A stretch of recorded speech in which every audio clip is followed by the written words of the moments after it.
Hanako, thank you very much. Thank you, Kenta. For taking the time for this little conversation about your exhibition.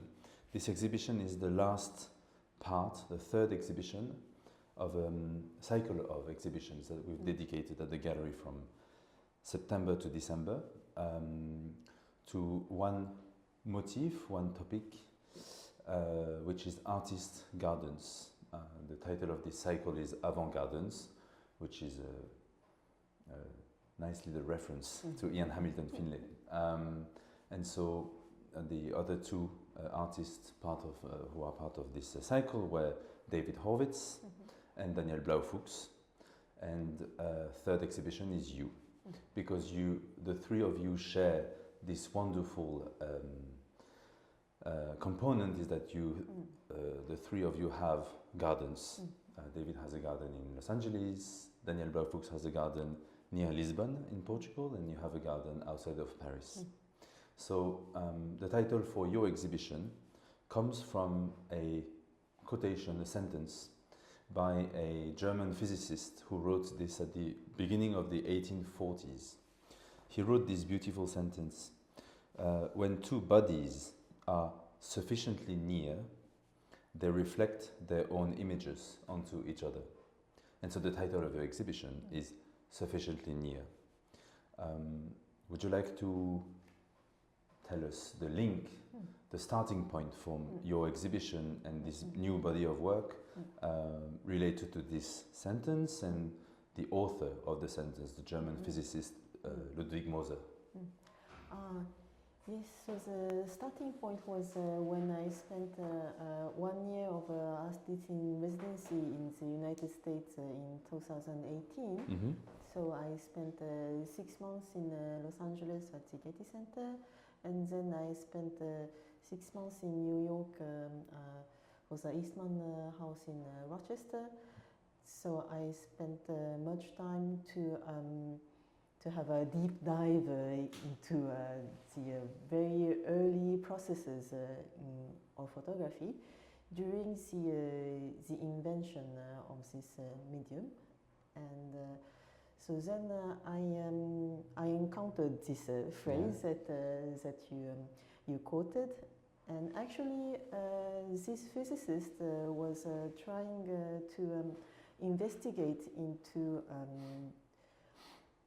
very invisible wavelengths, and was trying to transfer those kinds of wavelengths into a surface, which could be called photography, but actually at the end, this process as he invented was called thermography, because the images were generated not by the light, but by the heat. And so while reading these passages, I wanted to try. So it was like a kind of recipe.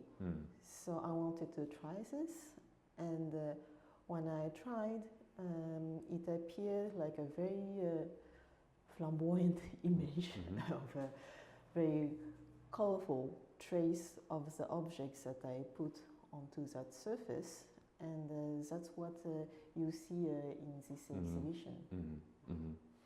The text that you're referring to is like a recipe, it's like a recipe book. You mentioned to me that it's in several points, something like over 20 points, right? You're talking about color. There is actually no link in this work with the idea of color photography, because that's another subject that you actually made a project on. The color that we can see on the works, which are reproductions of plants, we will explain later why the plants, but it comes, the color that appears on the surface of these plaques, either mostly in copper, and a few in, probably we can see on the image, a few on glass. The color comes from the heat, right? Yes, So in these plates we see color, but Mhm. actually it's not.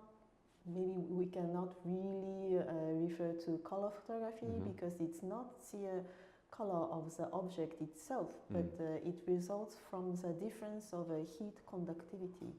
So it's more like about physical phenomenon than the actual colors that we see. The one detail which is really not a detail, or at least is very significant, is the title for each of these works. You decided that each work would be called Possibility number X, number 3, number 31, number 42, Thermography. Why the idea of possibility? Yes, because it is a part of a bigger series which is le champ des possibles. The field of possibilities. The field of possibilities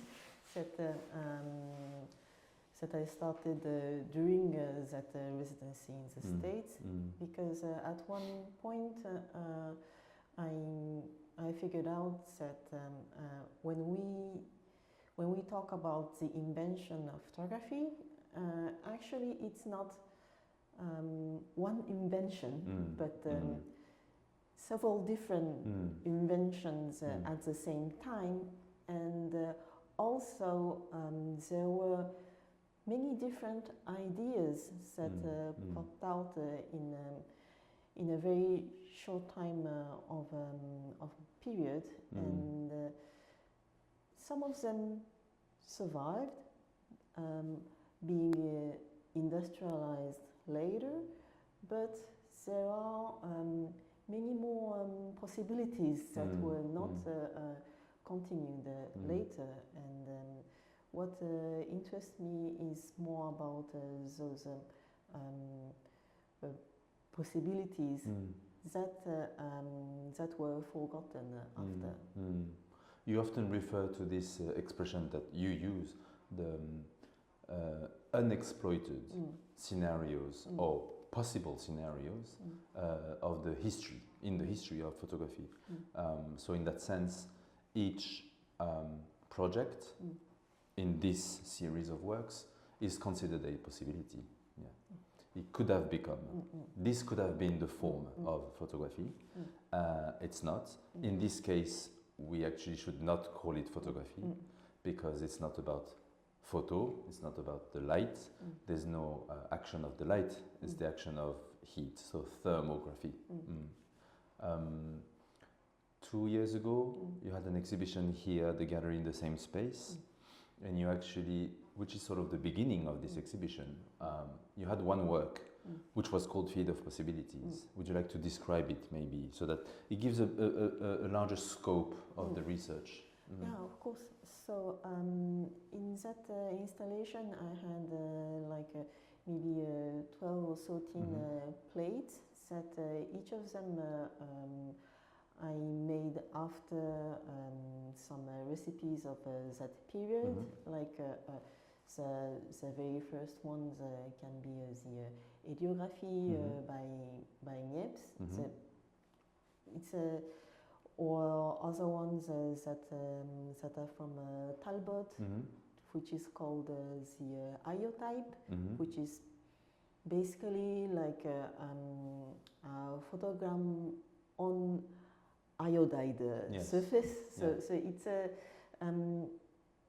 many techniques that are not that familiar, but it can give results that that have a certain materiality, which for me was very fascinating. When you say plates, there was a large range, variations of objects, and there were actual metal plates, different metals, glass, a stone, different kinds of paper. But the last one, it was like a timeline, and you would read it from left to right, and the last object was a metal plate, and it was a daguerreotype. There's a reason why, of course, in this non-extensive, exhaustive list of processes, you finish with the daguerreotype. Yeah, of course, because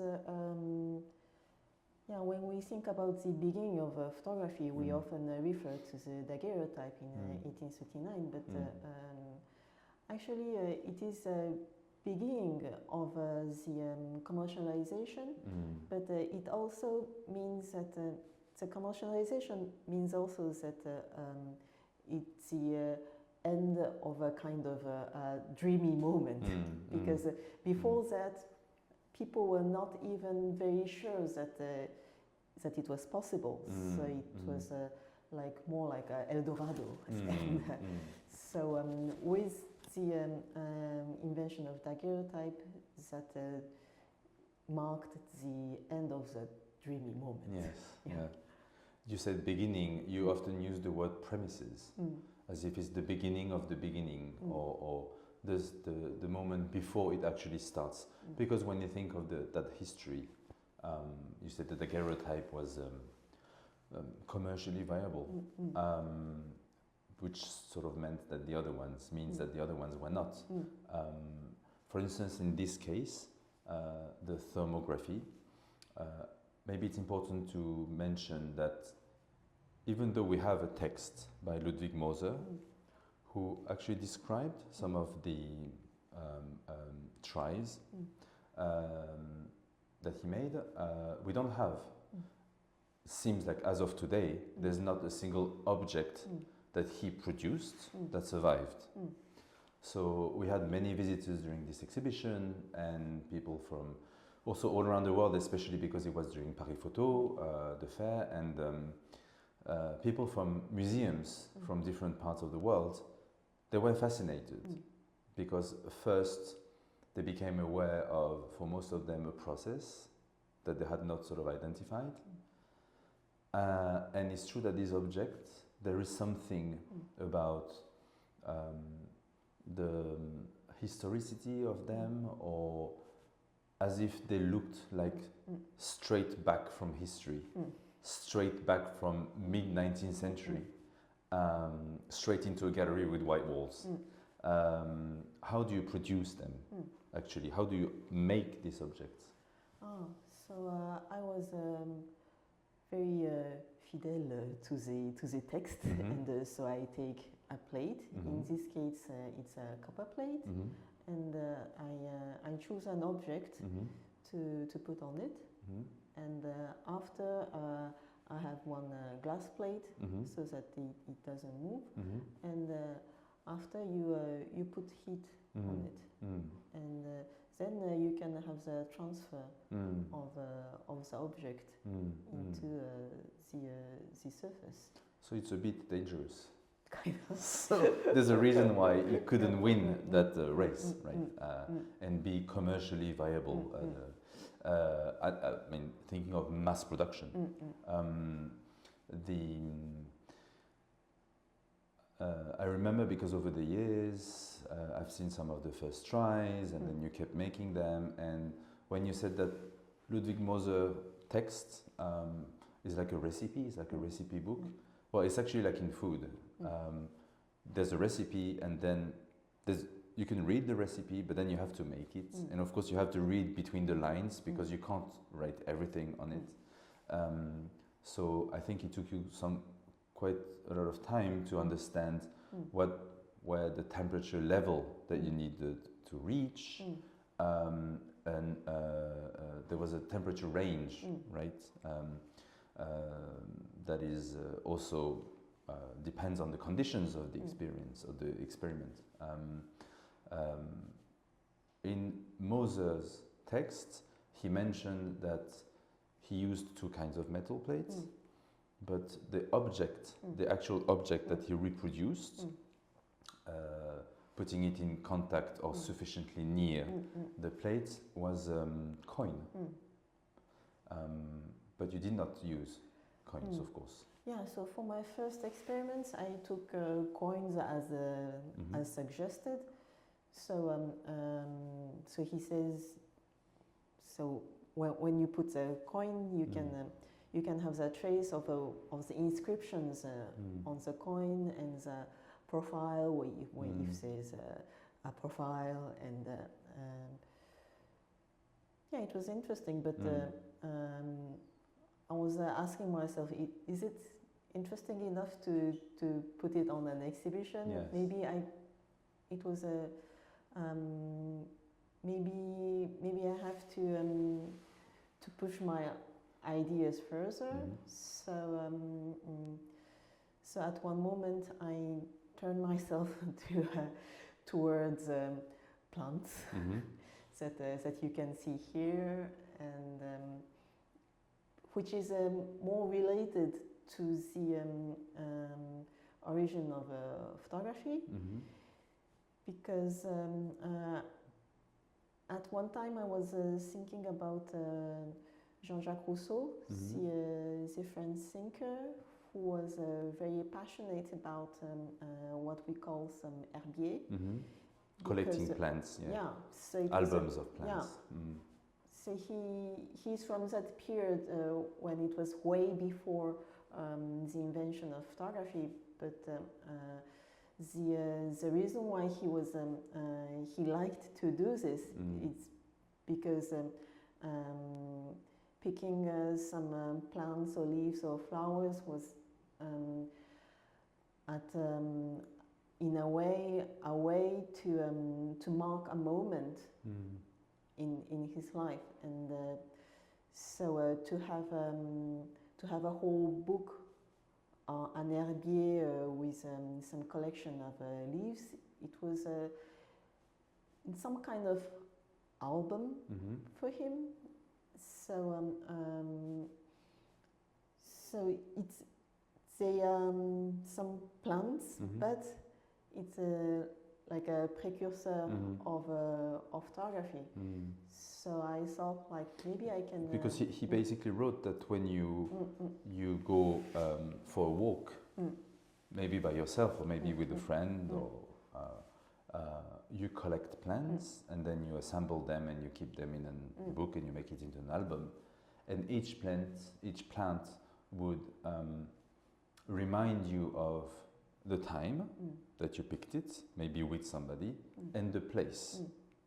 So there is the idea of index already, which is one of the founding ideas of photography, which was not invented yet.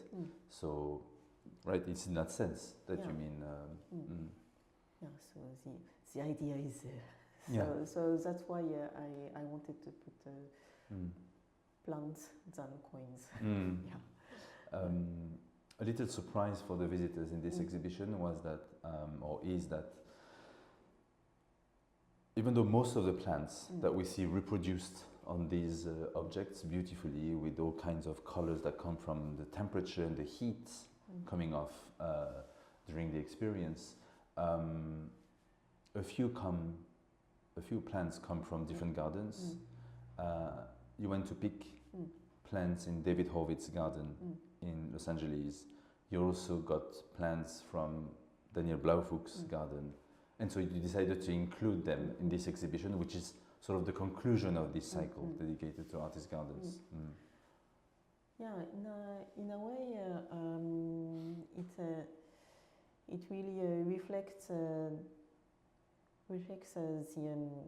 what was Jean-Jacques Rousseau was doing also. Like so before the invention of photography, people there were people exchanging some leaves or flowers by correspondence too, to commemorate a moment, and so it's like you play how to do photography without photography. Yes. The leaves from David Horvitz's garden, you actually went to pick them. We were actually together in Los Angeles before the summer. Daniel Blaufuch's leaves, he mailed them to you. So in that sense, you have like both configurations, and beautifully enough, it's exactly what Rousseau wrote. Yes. One detail about the physical aspect of the work is that we decided for this exhibition to have most of them, except two, resting on a plinth like this, because that was the most beautiful way to create to make it into a proper installation, and people really enjoy looking at them. There's an effect, of course, of the plates being almost like mirrors, so it's hard to see them. I mean, you see yourself through the reproduction of the plants, but you have to look it from the side and have maybe some white background to actually see all the details of the image. But the works eventually will all be for the metal plates mounted and framed. I think on the image we can see one. I really love the fact that even for the frames, which are all made of wood and beautifully handmade in Paris, you chose dimensions that are either A4, A3, A2, depending on the size of the plate. As if you're referring to the idea of a document, right? And I really love this beautiful balance of research and poetry in your work. And I feel that even in the frame itself, you went to make a decision and to keep this balance, which I think is really beautiful. Of course, I think we can see one on the image, but all those works will end up being mounted and framed that way.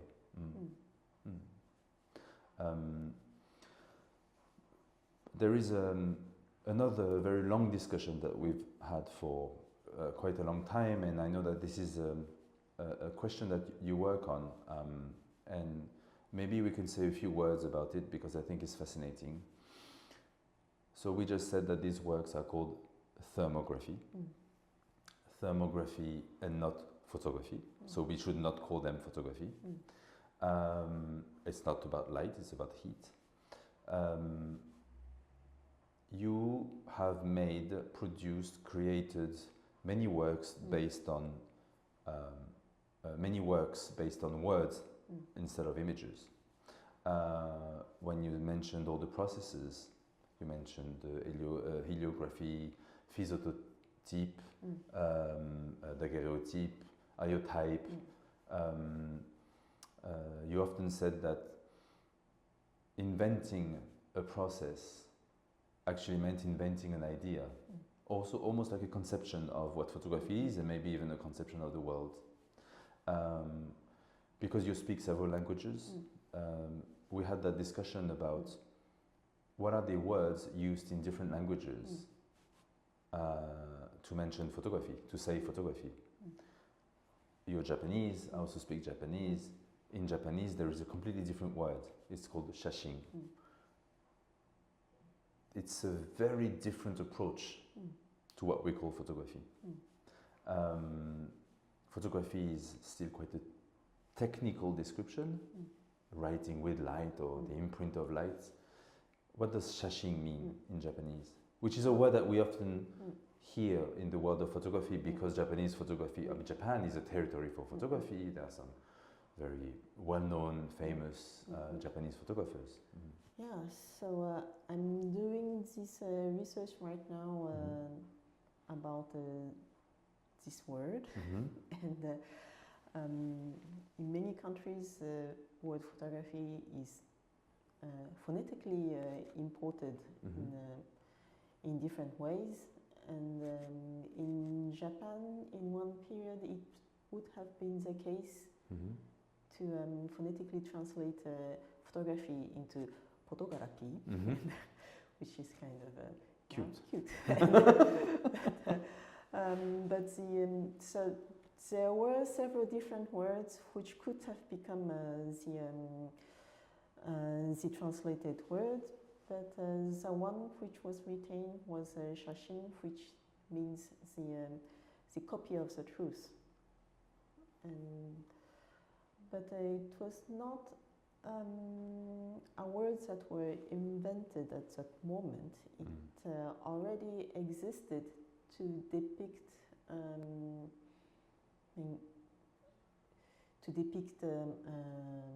naturalistic naturalistic paintings or drawings that resembles to the reality. Like a quality, like yeah. yeah. And since when photography arrived in Japan, it was already the very end of the daguerreotype era, and wet collodion already began. So the technical terms arrived at the same time. So it could have been also daguerreotypy for the daguerreotype, or koroji-un for collodion, etc. So there were, yes, I'm trying to figure out some list of words also for the words which could have been photography in Japanese, which can be interesting because it depicts how this concept was perceived when the technique arrived, and this is not only in Japan but in all over the world, in all different countries of the world. There was this moment of encounter with a new technique, but it's not only a technique. It's a whole concept, a whole idea that you can leave the trace of a person or some landscape or whatsoever, and that you can keep the image, and this very idea can be transcribed into different words that were translated from the word photography. I think this is the quite conceptual side of your work, of your practice, which I think is absolutely beautiful and fascinating. And it really comes from the fact that you are you have the chance to be part of different cultures and different languages, and so completely different approaches. And the only fact that in Japanese, which is just one of the many examples, photography is called shashin, which means something completely different. It's not about technique and its relation with the truth. It's so much part of the Western history of photography. We can think of, how do you say in English, anthropometry, that idea of the photographic image used as an evidence for crime scene. There's a long history with the French police. In a way, the word used in Japanese directly points at what seems to be a key question in the Western understanding of photography, and at the same time completely opening it. And this is, I often like to say that of course image is part of photography, but photography is really not just images, obviously, and your work is a perfect example of how broad the scope is. Yeah, because even when you say the copy of the truth, you can always question what is the truth. Of course, which goes back to the French, the history of French police historically, right? With Bertillon, and well, this is probably the subject of another project for you, a new project. Of course. Which would probably be interesting to show. Of course, here I would be very happy to show it with you in Paris, but of course in different countries. Not only different countries, different places in the world where people speak completely different languages, with different roots, different origins. Thank you very much. Thank you. Thank you, Kenton.